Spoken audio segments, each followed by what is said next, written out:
साथीहरू, आज मैले बनाएको छु मिठो स्वादिलो चिकन करी।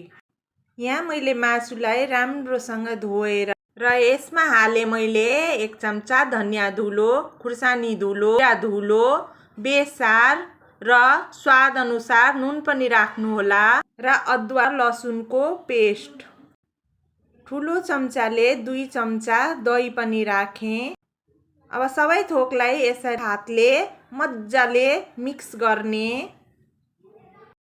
र 10 मिनेट यसलाई छोपेर राखिदिने।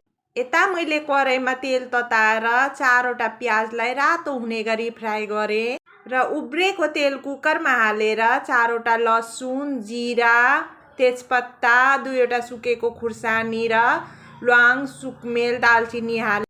अब यसमा खुर्सानी धुलो हाले अनि आधी चम्चा बेसार र सबै मिक्स गरेको मासु यसरी हालिदिने र यसमा हाल्नुहोला 1 चम्चा मटन मसाला। सबै थोक हालेर यसरी चलाएर यसलाई छोपिदिने। फेरि बिर्को हटाएर यसलाई चलाउने। यसलाई लगभग 10 मिनेट जति मजाले छोप्दै चलाउँदै भुट्ने हो।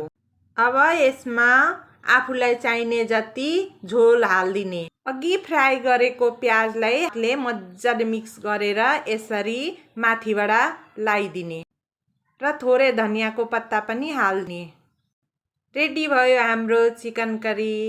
अब तातो पस्किनुहोला। Thank you, bye by.